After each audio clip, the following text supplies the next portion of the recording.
A story of spiritual transformation. The alarm went off at 4:30 a.m. as always. Fiona Davis automatically reached out to silence it, feeling every muscle in her body protest. At 46, her body no longer responded with the same vigor as before. She sat on the edge of the bed, looking out the window at the darkness that still dominated the small town of Millbrook, in upstate New York.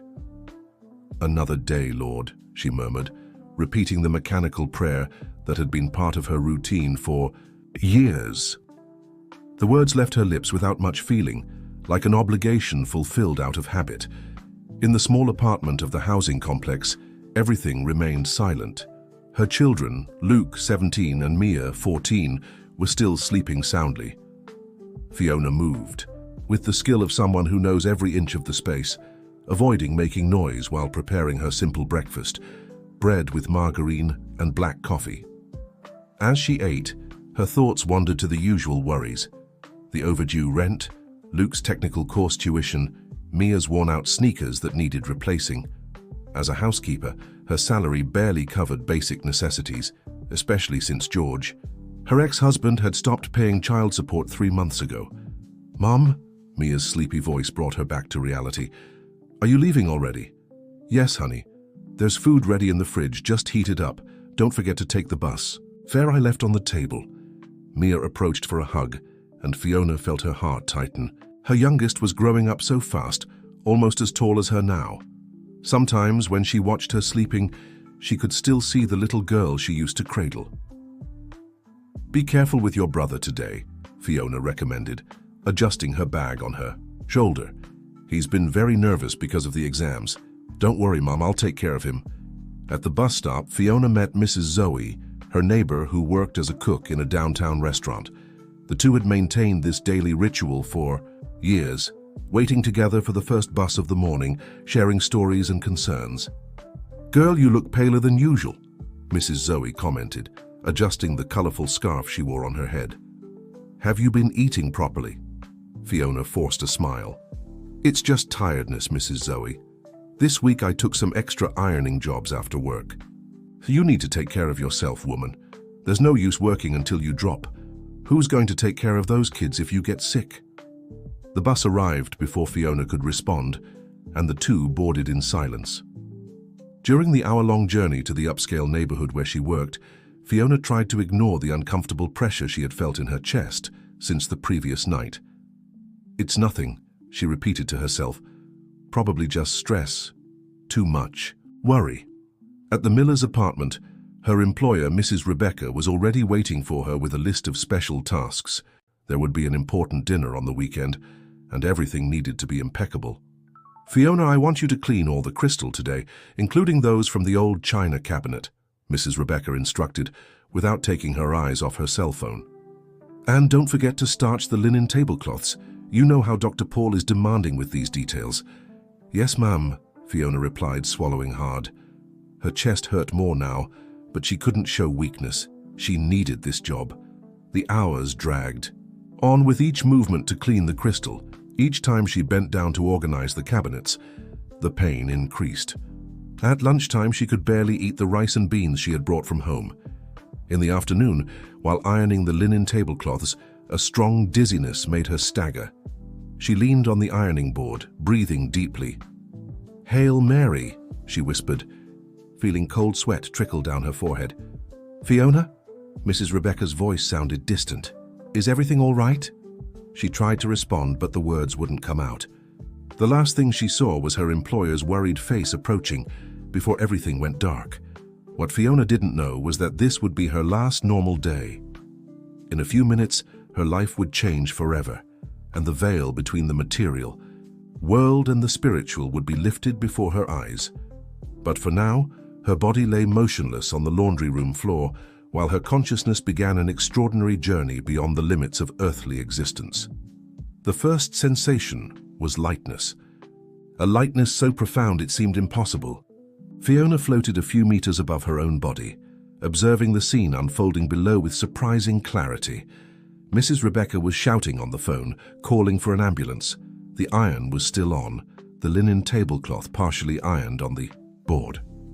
"Am I dead?" The question echoed in her mind, but there was no fear in her voice. For the first time in years, she felt no pain at all, neither physical nor emotional. It was as if all the weights she had been carrying had simply dissolved. The paramedics arrived in minutes, but for Fiona, time seemed to flow differently in this new dimension. She watched with fascination as they began chest compressions, the technical voices discussing her vital signs sounding distant, as if coming from another world. No pulse. Start resuscitation protocol. That's when the light appeared. It wasn't like any light she had ever seen before. It was alive, pulsating, and emanated a love so intense that Fiona felt ethereal tears forming in her eyes. The light called to her, not with words, but with an irresistible force that touched her soul directly. The environment around her began to transform. The miller's apartment disappeared, giving way to a space that defied any earthly description. The colors were more vibrant, more real than anything she had ever seen. The air, if she could call it that, was filled with music, a celestial harmony that seemed to come from all directions and from nowhere at the same time. "Welcome, daughter." The voice resonated in her being, filling every particle of her existence with indescribable peace. And there he was, Jesus, not like in the images from churches or the holy card she kept in her wallet. It was a presence so real, so alive, that it made her entire previous concept of reality seem like a pale reflection. His gaze was pure love, a love that knew every detail of her life, every tear shed in silence, every prayer whispered in despair, a love that knew her better than she knew herself.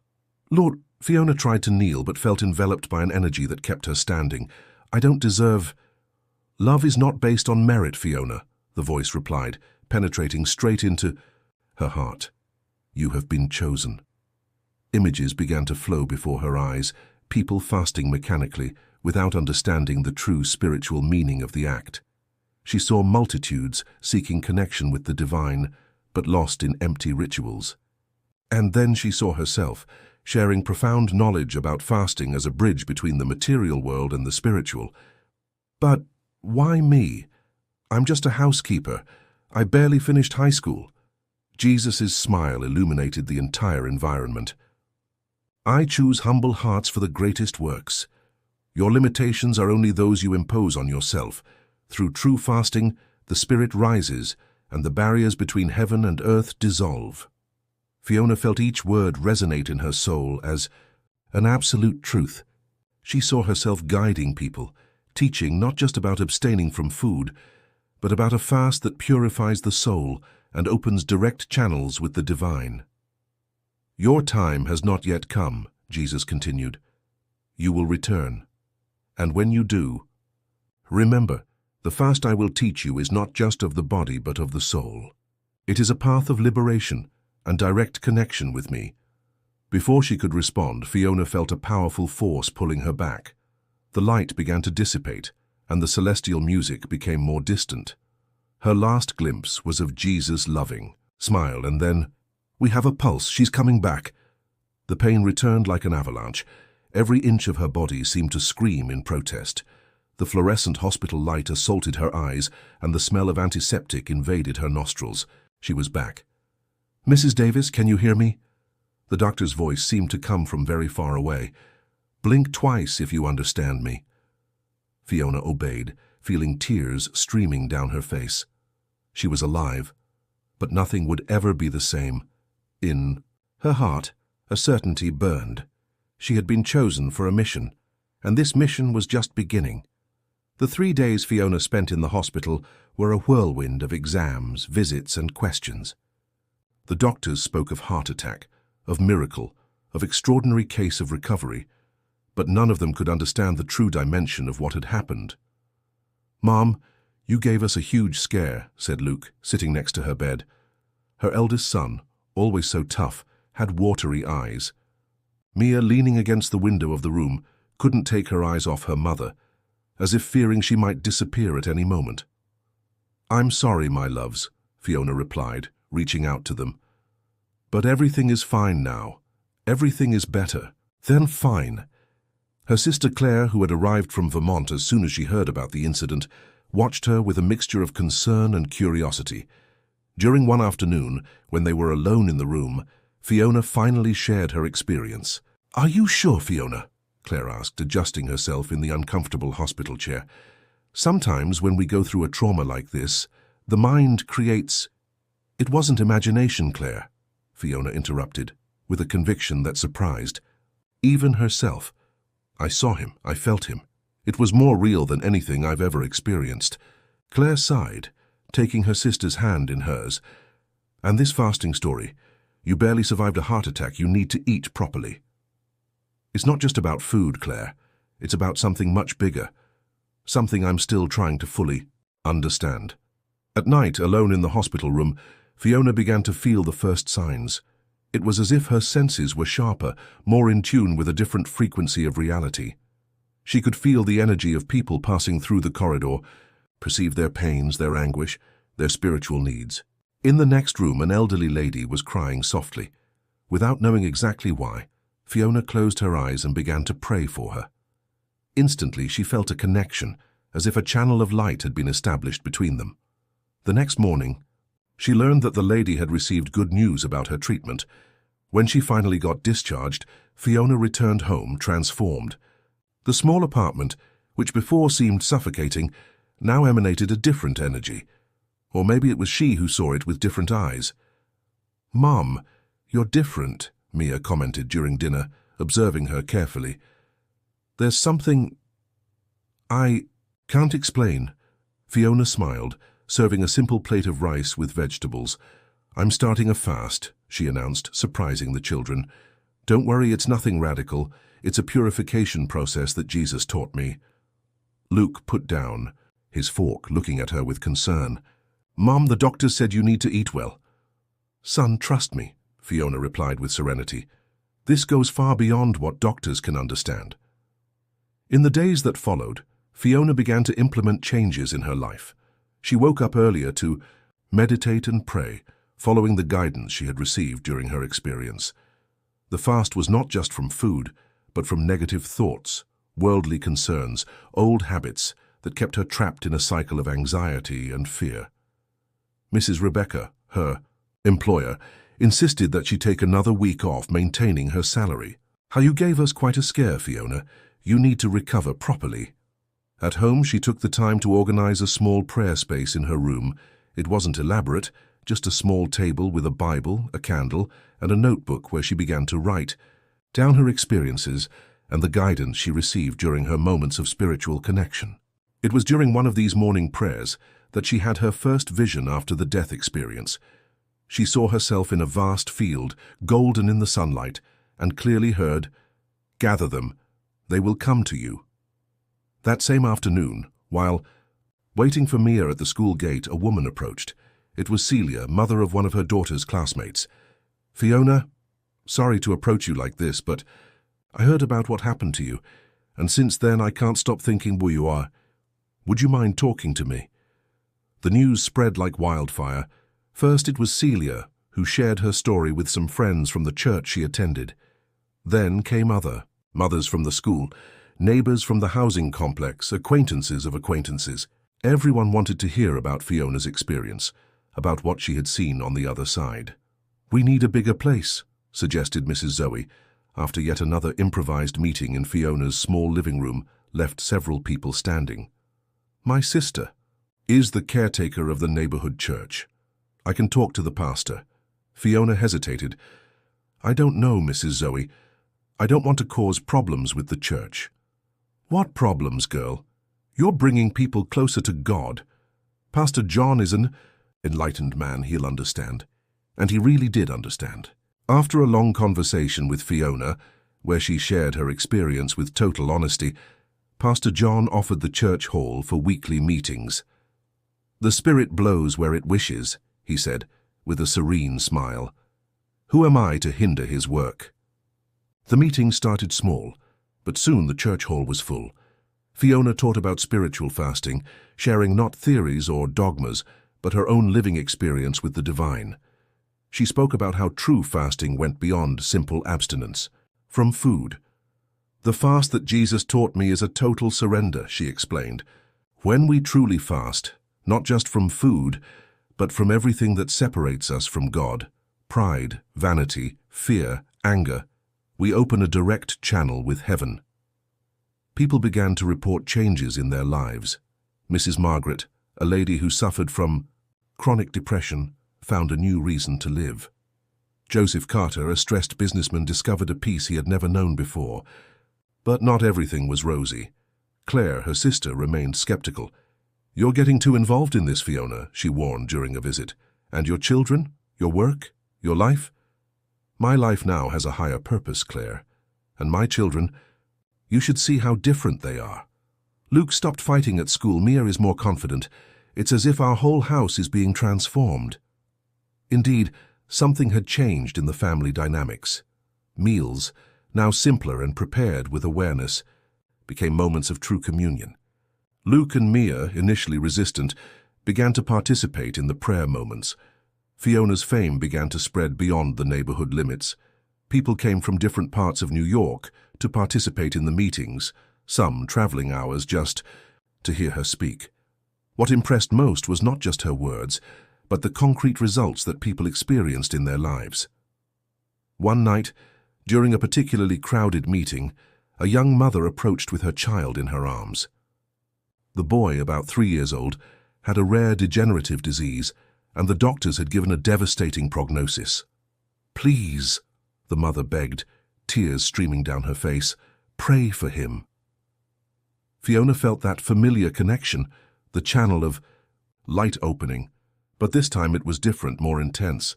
When she touched the child's forehead, a powerful energy flowed through her. The boy, who could barely keep his eyes open, sat up straight and smiled. 3 days later, medical exams found no more signs of the disease. The news of the miracle spread quickly, attracting even more people. Soon, local media began to show interest. A reporter from the neighborhood newspaper appeared to do a story. "How do you explain these events, Ma'am?" he asked, voice recorder in hand. "I don't do anything," Fiona replied with simplicity. "I'm just an instrument. True fasting opens doors we didn't imagine existed." But with visibility came questions. Some local religious leaders began to express concern. Rumors and insinuations arose. "She's leading people away from true faith," some said. "It's all a scam to make money," others whispered. Fiona continued working as a housekeeper, refusing any kind of payment for her spiritual work. "What I received for free, I give for free," she explained, quoting Jesus' words. One afternoon, while cleaning windows at the miller's house, she had a vision that left her disturbed. She saw herself in the midst of a storm, people moving away, fingers pointing in her direction. A soft voice whispered in her heart, "Trials will come to strengthen your faith." That same night, when she got home, she found Luke agitated. "Mom, we need to talk," he said, holding a crumpled paper. "I received this at school today." It was a flyer with her photo taken during one of the meetings. Above, in large letters, "Beware of false prophets." Mia came into the room crying. "My friends said they can't hang out with me anymore because you're... Fiona hugged her children, feeling the weight of the trial Jesus had foretold. But in her heart, the certainty of her mission remained unshakable. "Children," she said, her voice calm, "when Jesus calls us to something great, the difficulties are also great. But none of this is greater than God's love." That night, while the children slept, Fiona knelt in her prayer corner. Tears ran silently down her face as she prayed. "Lord, give me strength, not to prove anything to anyone, but to fulfill the mission you've given me." A deep peace enveloped her, and she knew with a certainty that came from her soul that she was not alone. The trials were part of the path, but the purpose was greater than any obstacle. The next morning, when she opened the front door, she found Mrs. Johnson waiting with a group of neighbors. "We came to say we're with you, Fiona," declared her old friend. "We've seen your life before and after. We've seen the changes that happened not just in you, but in all of us. This can't be the work of evil." The criticisms and persecutions, instead of diminishing the movement forming around Fiona, seemed only to strengthen it. The parish hall could no longer accommodate all the people who came seeking spiritual guidance. Father John, always supportive, began to worry about safety. Fiona, he called after a particularly tumultuous meeting. I received a call from the bishop. He wants to talk to you. The meeting was scheduled for the following week at the diocesan office. Fiona had never been in such an imposing place. Bishop Francis, a gentleman with white hair and a penetrating gaze, received her in his office. "My child," he began, his voice deep and calm, "I have been following closely what's happening. Tell me in your own words what you really experienced." For 2 hours, Fiona shared her experience, omitting no detail. She spoke about the 6 minutes and 20 seconds she was clinically dead, about her encounter with Jesus, about the mission she received. The bishop listened attentively, making occasional notes. When she finished, he remained silent for a few minutes. "You know, Fiona," he finally said, "the Church has a long history of mystical manifestations. Saint Teresa of Avila, Saint John of the Cross, Padre Pio, all had extraordinary experiences, but we also have a great responsibility to the faithful." "I understand, Bishop Francis. A commission will be formed to investigate the events. Meanwhile, I suggest that the meetings be suspended." The news fell like a bomb. When Fiona communicated the decision to the group, there were protests, tears, pleas. "But what about my son? He was getting better," cried a desperate mother. "People need you, Fiona," Mrs. Johnson argued. "You can't abandon everything now." At home, the tension was palpable. Luke, who had begun to accept his mother's new reality, started questioning everything again. "See? Not even the church believes in you anymore," he exploded during dinner. "Everyone at school was right." Mia, always more sensitive, ran to her room crying. Fiona felt the weight of the world on her shoulders. That night, alone in her room, she experienced her darkest hour. "Lord," she whispered through tears, "maybe I was mistaken. Maybe this is just my imagination." That's when it happened. The room filled with that familiar light, and Jesus' presence became as real as on the day of her near-death experience. "Beloved daughter," the voice resonated in her soul. "The greatest works are born from the greatest trials. Do not fear. What I have planted in your heart, no one can uproot." The vision lasted only a few seconds, but it was enough. Fiona rose renewed, knowing exactly what she needed to do. The next morning, she sought out Father John. "I will respect the Church's decision," she announced, surprising the priest. "The meetings are suspended, but I cannot and will not deny what I experienced and what God is doing." "And what will you do?" he asked, intrigued. "I'm going to fast for 40 days, not for miracles, not to prove anything to anyone, but to draw even closer to God and understand His will with clarity." Fiona's fast began on a Monday. Mrs. Mendoza, her employer, insisted that she take leave from work. "I can't allow you to work under these conditions," she said, placing an envelope in her hands. "This should help with the month's expenses." The first days were the most difficult, not because of hunger. Surprisingly, she barely missed food. The challenge was in the subtle temptations that arose from all sides. "Mom, just a little bit of soup," Mia pleaded, her eyes full of concern. "You're getting weak," Mrs. Johnson insisted, bringing broths and teas. But Fiona remained firm. Water was her only physical sustenance. Spiritually, however, she felt more nourished than ever. The hours she spent in prayer were filled with increasingly profound visions and revelations. On the 10th day, something extraordinary happened. During her morning meditation, Fiona was transported in spirit to a place where she could see the spiritual currents linking people. It was like a luminous web, intricate and alive, connecting every human being. "Do you see how they are all interconnected?" Jesus' voice echoed in her consciousness. "The fast of one affects all. When one soul rises, it elevates part of humanity with it." On the 20th day, the doctors from the hospital where she had been admitted asked to examine her. To their surprise, her vital signs were perfectly normal. In fact, some indicators were better than before. "Scientifically, this doesn't make sense," muttered the cardiologist, reviewing the exams. On the 30th day, something unexpected happened. Bishop Francis appeared at her house without prior notice. "I came to see with my own eyes," he explained, observing her carefully. "How do you feel?" "At peace," Bishop Francis. Closer to God. Than ever. The bishop remained silent for a few minutes, just observing her. Then, to everyone's surprise, he knelt down and asked for her blessing. The church may be slow in its processes, he said, rising, but it cannot deny the action of the Holy Spirit. As the fast approached its end, a different energy began to take hold of the neighborhood. People reported dreams about Fiona, even without knowing her personally. Others said they felt an inexplicable peace when passing near her house. Luke, who had been the most resistant, was gradually transforming. One night he entered his mother's room and found her enveloped in a soft, almost imperceptible light. "Mom," he called, startled.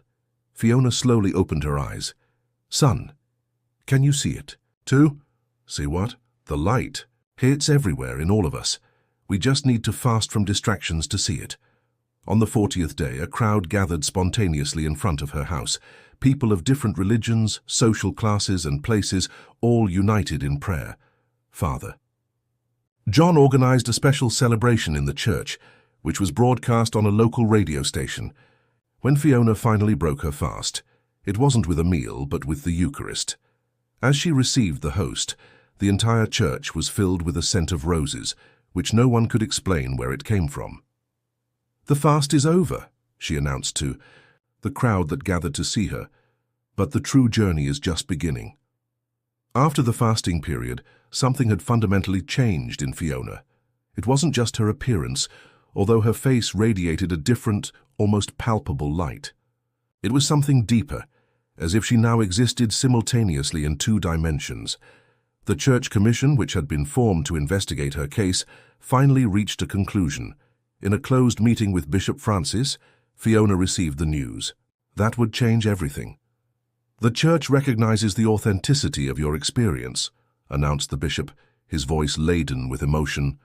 "More than that, we believe your calling is part of something greater, something the world desperately needs at this moment." It was then that Bishop Francis revealed something surprising. In recent months, in different parts of the world, other people had reported similar experiences. A housewife in Mexico, a fisherman in Indonesia, a teacher in Nigeria, all had received the same message about the true meaning of spiritual fasting. "It's as if heaven were preparing an army of awakened souls," explained the bishop. "And you, Fiona, are a fundamental part of this movement here in the United States." The news caught her by surprise. In all her visions and experiences, Jesus had never mentioned others like her, but now everything made sense. The connections she had, seen during her fast, the luminous web linking all souls. "What should I do?" she asked, feeling the weight of responsibility. "Continue your work, but now with the official support of the church. We're going to organize a meeting with the other chosen ones. The world needs to understand that true fasting is not an isolated religious practice, but a path of universal transformation." That night, as she shared the news with her family, Fiona realized that her children were no longer the same insecure teenagers as before. "I knew it, Mom," said Mia, her eyes shining. "From the beginning, deep in my heart, I knew it was true." Luke, who had undergone an even deeper transformation, surprised everyone with his announcement. "I've decided I want to study theology," he declared. "I want to better understand everything." "That's happening." Claire, who had remained in town after her sister's fast, finally dropped her last resistances. "Forgive me for doubting," she said, hugging Fiona. "Now I understand that some things are beyond our human comprehension." The meetings resumed, now in a larger space provided by the diocese. People from all corners of the country began to arrive, seeking not just healing or miracles, but a deeper understanding of the connection between the physical and the spiritual. The Vatican organized an unprecedented meeting in Rome. The chosen ones, as they became known, would be gathered for the first time. Fiona, who had never left the United States, found herself in the midst of an experience she had never imagined possible. "Don't worry about anything," Bishop Francis assured. "The church will take care of all expenses and documentation. Your children can go with you." The trip to Rome was an adventure in itself. Luke and Mia marveled, watched from the airplane window the clouds that looked like a sea of cotton. "Mom," Mia whispered during the flight, "are you nervous?" Fiona smiled, holding her daughter's hand. "No, dear, I feel like I'm going home." The meeting would take place in St. Peter's Basilica. As she entered the majestic temple, Fiona felt an indescribable emotion. The other chosen people were already there. Maria Gonzalez from Mexico, Arun Patel from India, Sarah Okonjo from Nigeria, and others from different parts of the world. When their gazes met, they needed no words. Each recognized in the other the same light, the same mission. It was as if their souls were conversing in a language that transcended idioms and cultures. The Pope received them in a private audience. A man of serene presence and profound gaze, he listened attentively as each shared their experience. When it was Fiona's turn, she spoke simply about her journey, from the day of the heart attack to the transformations she had witnessed. The Pope listened carefully, occasionally making notes in a small notebook. "What you have experienced," he finally said, "doesn't belong to any specific religion. It's a call for all humanity. The fast you were chosen to teach is a path of return to our true essence." During the 3 days of the meeting, the chosen ones shared their visions and experiences. Each had received a different aspect of the same fundamental truth. Maria spoke about fasting from judgment, Arun about fasting from ego, Sarah about fasting from fear. On the last night, as they prayed together in the basilica, something extraordinary happened. The same light that each had individually experienced in their near-death experience filled the entire space. For a few moments, all present, including the Vatican guards and staff, could see beyond the veil of physical reality. "It's just the beginning," said Maria, tears of joy streaming down her face. "The world is ready to awaken." A year passed since the meeting in Rome. The spiritual fasting movement spread throughout the world in surprising and unexpected ways. It wasn't a new religion, nor a sect. It was an awakening of human consciousness to its true divine nature. Fiona continued living in the same simple apartment in her hometown. She refused offers for books, television programs, and paid lectures. Her mission, as she had always known, was deeper than fame or recognition. The true miracle, she would say in the meetings she still held, is not in physical healings or extraordinary manifestations. It's in the transformation of the human heart. Luke had begun his studies in theology, developing research on near-death experiences and spiritual transformation. Mia discovered a gift for music and started composing songs that translated spiritual experiences into melody. Claire, her sister, moved permanently to town. Together, they developed a support program for families in vulnerable situations, combining material assistance with spiritual guidance. On a Sunday morning, while preparing coffee, Fiona had her last vision. She saw herself again at that moment when her heart had stopped, almost 2 years ago. But now she understood. Those 6 minutes and 20 seconds were not an end. They were a new beginning. Not just for her, but for all who were ready to awaken. "Mom?" Mia called from the living room. "Is everything okay?" Fiona took a deep breath, feeling the divine presence she now recognized in every moment of her life. "Yes, sweetheart. Everything is perfect." That afternoon, during the meeting at the community center that had been built with spontaneous donations, Fiona looked at the hundreds of faces watching her. They were no longer just people seeking miracles. They were awakened souls, each discovering their own connection to the divine. "What happens at the exact moment when everything ends?" she asked, recalling the question that had changed her life. "Now I know the answer. It's exactly at that moment that everything begins. The death I experienced wasn't an end, it was an awakening, and each of you carries within you the same capacity to awaken." A deep silence took over the environment. It wasn't an empty silence, but one full of understanding, of recognition. Each person present could feel something greater was happening, something that transcended that moment and that place. "The fast that Jesus taught me," Fiona continued, "is not a practice of deprivation, but of abundance. When we fast from what limits us, we open space for the infinite. When we fast from fear, we discover love. When we fast from appearances, we find truth."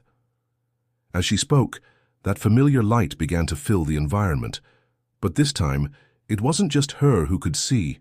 One by one, those present began to perceive. The light was in everyone, it had always been. The veil between worlds no longer needed to be lifted. It was naturally dissolving. "This is the true miracle," Fiona concluded, her words echoing not just in the hall but in the hearts of all present. It's not about a chosen person or some special people. It's about all of humanity remembering who they really are. And so on that ordinary afternoon in a small American town, another chapter opened in the story, not just of Fiona Duarte, but of all who, through her, discovered their own connection to the divine. The fast that began with a near-death experience had transformed into an awakening to true life.